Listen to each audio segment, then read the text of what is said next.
ಇದೇ ನಾನು ಅದಕ್ಕೆ ಹೇಳಿದ್ದು, ಇದು ಕೆಟ್ಟೋಗಿರೋ ಲಾರಿಯಲ್ಲಿ ಇಷ್ಟು ಲಗೇಜ್ ತುಂಬ ಮೇಲೆ ಸೈಲೆಂಟ್ ಎಲ್ಲರೂ ಪತ್ರಿಕೆಯಲ್ಲಿ ಏನು ನುಡಿದಂತೆ ನಡೆದ, ಸೈಲೆಂಟ್ ಆಗಿ ಟ್ರಾನ್ಸ್ಫರ್. ಏನು ಹೊಗಳಿದ್ದೆ, ಆ ಸೈಲೆಂಟ್ ಹಿಂದೆ ಇರೋ ಗುಟ್ಟು ಇದು.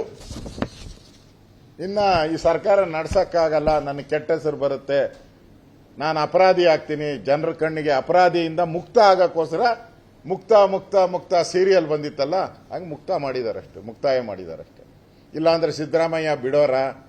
ಕೊನೆವರೆಗೂ ಫೈಟ್ ಅನ್ನೋ ಸಿದ್ದರಾಮಯ್ಯ ಹೋರಾಟ, ಫೈಟ್ ಎಲ್ಲ ಹಠವಾದಿ, ದೇವೇಗೌಡರನ್ನೇ ಧಿಕ್ಕರಿಸಿ ಬಂದವನು ನಾನು ಅಂತ ಹೇಳಿದವರು ಸೈಲೆಂಟ್ ಆಗಿ ಕೊಡ್ತಾ ಇದ್ದಾರೆ. ಅಂದ್ರೆ ವೈಲೆಂಟ್ ಆಗದಿರ ಸೈಲೆಂಟ್ ಆಗಿ ಕೊಡ್ತಾ ಇದ್ದಾರೆ. ಅಂದ್ರೆ ಈ ಗಾಡಿ ಓಡಲ್ಲ, ಇನ್ ಮುಂದೆ ನಾನೇ ಕೆಟ್ಟ ಹೆಸರು ತಗೋಬೇಕು ಅಂತ ಕೊಟ್ಟಿದ್ದಾರೆ.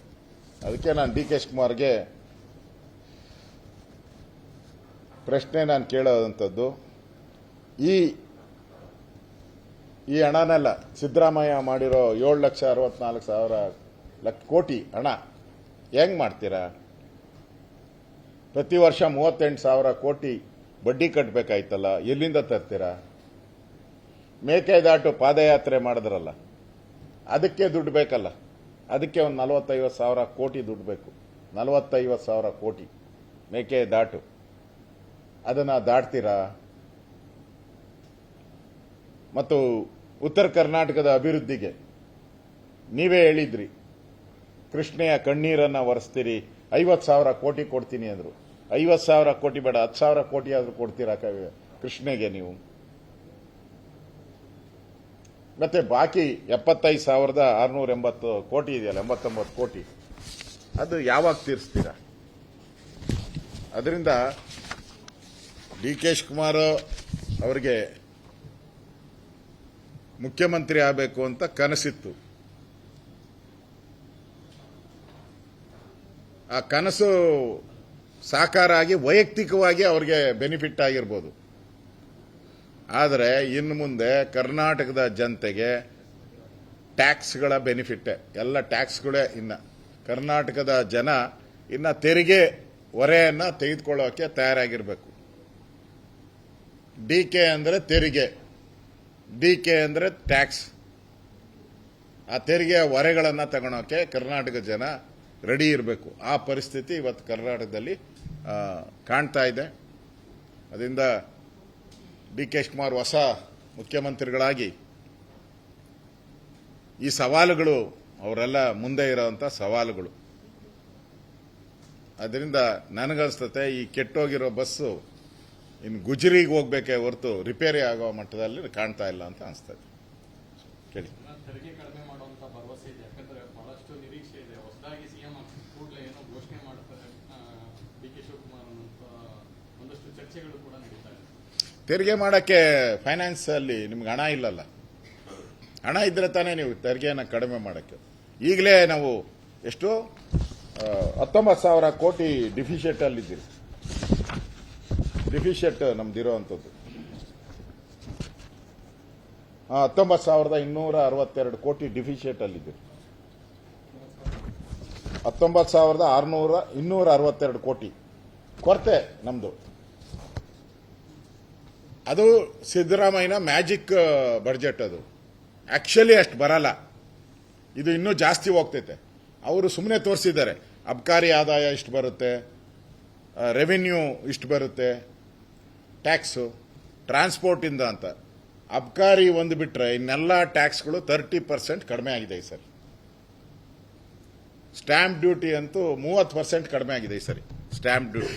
ಬಿಕಾಸ್ ಆಫ್ ಇವರ ಅವೈಜ್ಞಾನಿಕ ಈ ಖಾತಾ ಅಲ್ಲ, ಅದು ವಸೂಲಿ ಖಾತಾ. ಅದು ನಮ್ಮ ಆಸ್ತಿನ ನಮ್ಮ ಹೆಸರಿಗೆ ಮಾಡೋದಂತೆ. ಏನೋ 75 ವರ್ಷ ನಮ್ಮ ಆಸ್ತಿ ನಮ್ಮ ಹೆಸರಲ್ಲೇ ಇದ್ದಿದ್ದು, ನಿಮ್ಮ ಹೆಸರಾಗಿತ್ತ? ಡಿ ಕೆ ಶಿವಕುಮಾರ್ ಹೆಸರಲ್ಲಿತ್ತ? ಕೃಷ್ಣ ಬೈರೇಗೌಡನ ಹೆಸರಲ್ಲಿತ್ತ? ನಮ್ಮ ಆಸ್ತಿ ನಮ್ಮ ಹೆಸರಲ್ಲೇ ಇತ್ತು. ನಮ್ಮ ಅಪ್ಪನ ಆಸ್ತಿ ನಮ್ಮ ಅಪ್ಪನ ಹೆಸರೇ, ನಮ್ಮ ಮುತ್ತಾತನ ಆಸ್ತಿ ಅವಲ್ಲೇ ಇದ್ದಿದ್ದು. ನಿಂದು ಹೊಸ ಖಾತೆ, ಈ ಖಾತೆ ಆ ಖಾತೆ, ಬರೀ ಈ ಖಾತೆ ಅಂತೇಳಿ ಖಾತೆಗೆ 10,000ದಿಂದ 1,00,000 ರೂಪಾಯಿ ವಸೂಲಿ ಮಾಡಿದ್ರಿ. ಇಡೀ ಕರ್ನಾಟಕ ವಸೂಲಿ ಇನ್ನೂ ಮಾಡ್ತಾ ಇದ್ದೀರಾ.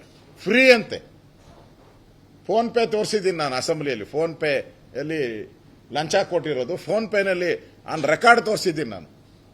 ಅಂಥವು ಲಕ್ಷ ದಾಖಲೆಗಳು ಕರ್ನಾಟಕದಲ್ಲಿ ಅವೈಲಬಿಲಿಟಿ ಇದೆ. ಇದು ಅದರಿಂದ ಕೊರತೆ, ದೊಡ್ಡ ಕೊರತೆ ಇದೆ. 19,000 ಕೋಟಿಗಿಂತ ಜಾಸ್ತಿ ಕೊರತೆ ಇದೆ. ಅದರಿಂದ ಈ ಸರ್ಕಾರದಿಂದ ಏನು ನನಗನ್ಸುತ್ತೆ ಏನು ಬೆನಿಫಿಟ್ ಏನು ಸಿಗಲ್ಲ. ಓಕೆ, 5,000 ಕೋಟಿ ಕೇಳಿದ್ರೆ ಗೃಹಲಕ್ಷ್ಮಿ ಹಣ ನಮಗೆ ಬೇಕು, ಬರಲಿಲ್ಲ, ಉತ್ತರ ಸಿಕ್ಕಿಲ್ಲ ಅಂತ ಸರ್ಕಾರವೇ ಬದಲಾಗೋಯ್ತು, ಇನ್ನು ಉತ್ತರ ಸಿಕ್ಕಿಲ್ಲ ನಿಮಗೆ. ನೀವು ಅಷ್ಟೆಲ್ಲ ಪ್ರಯತ್ನಗಳನ್ನ ಮಾಡಿದ 5,000 ಕೋಟಿ. ನಾನು ನಿಮ್ಗೆ ಹೇಳ್ತಾ ಇದ್ದೀನಿ, 5,000 ಕೋಟಿ ಅವ್ರೇನ ಕೊಟ್ಟಿಲ್ಲ ಅಂದ್ರೆ ಯಾವುದೇ ಕಾರಣಕ್ಕೂ ನಾನಂತೂ ಬಿಡಲ್ಲ. ಯಾವುದೇ ಕಾರಣಕ್ಕೂ ಬಿಡಲ್ಲ. ಕೊಡಿಸ್ತೀನಿ. ಇದು ನನ್ನ ಮಾತು. ಕೊಟ್ಟೇ ಕೊಡಿಸ್ತೀನಿ. ಯಾವುದೇ ಕಾರಣಕ್ಕೂ ಬಿಡಲ್ಲ. ಅದೆಂಥ ಹೋರಾಟ ಆದರೂ ಸರಿ, ನಾನು ಹೋರಾಟಕ್ಕೂ ಇಳಿಯೋಕ್ಕೆ ನಾನು ಸಿದ್ಧ ಇದ್ದೀನಿ. ಹೋರಾಟಕ್ಕೂ ಇಳಿಯೋಕ್ಕೆ ನಾನು ಸಿದ್ಧ ಇದ್ದೀನಿ. ಅದು ತಯಾರಿನೂ ನಾನು ಮಾಡ್ತೀನಿ. ಯಾವುದೇ ಕಾರಣಕ್ಕೂ ಈ 5,000 ಕೋಟಿ ಮತ್ತು ಈ ಅನ್ನಭಾಗ್ಯದು 700 ಕೋಟಿ ಇವೆರಡೂ, ಯಾಕಂದರೆ ಇವೆರಡೂ ಕೂಡ ಸುಮಾರು ಒಂದು ಅನ್ನ ಇದು 2,000 ಇದ್ರದ್ದು 1 ಕೋಟಿಗೂ ಹೆಚ್ಚು ಜನಕ್ಕೆ ಹೋಗ್ಬೇಕದು. 1 ಕೋಟಿ ಹೆಚ್ಚು ಜನಕ್ಕೆ ಮಹಿಳೆಯರಿಗೆ ಹೋಗ್ಬೇಕು. ಈ ಅನ್ನಭಾಗ್ಯದಂತೂ ಕೂಡ ಇನ್ನೂ 4 ಕೋಟಿ ಜನಕ್ಕೆ ಹೋಗ್ಬೇಕು ಅನ್ನಭಾಗ್ಯದು. 2 ತಿಂಗಳದು ಗೃಹಲಕ್ಷ್ಮಿ, 1 ತಿಂಗಳದು ಅನ್ನಭಾಗ್ಯ. ಇವೆರಡನ್ನೂ ಬಿಡಲ್ಲ. ಯಾವುದೇ ಕಾರಣಕ್ಕೂ ಬಿಡಲ್ಲ. Any cost.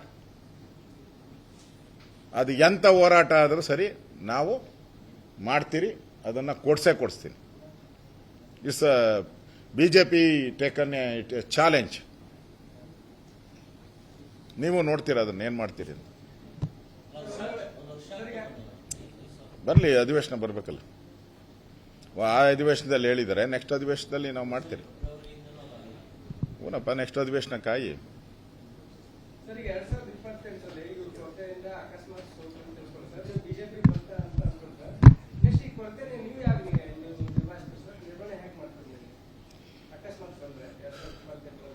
ನೋಡಿ, ಸಿದ್ದರಾಮಯ್ಯ ಪೂರ್ತಿ ಕೇಂದ್ರದ ಜೊತೆ ಜಗಳ ಆಡ್ಕೊಂಡು ಆ GST ಮೀಟಿಂಗ್ ಹೋಗದೆ ರಾಜ್ಯಕ್ಕೆ ಅನ್ಯಾಯ ಮಾಡ್ತಾ ಇದ್ದಾರೆ. GST ಮೀಟಿಂಗ್ ಹೋಗಿ ನಮ್ಮ ರಾಜ್ಯಕ್ಕೆ ಏನೇನು ಅನುದಾನಗಳು ಬರಬೇಕಾಯಿತು ಕೇಳೋ ಅಂತ ಸಭೆ ಅದು. ಅಲ್ಲೇ ಹೋಗ್ತಾ ಇಲ್ಲ.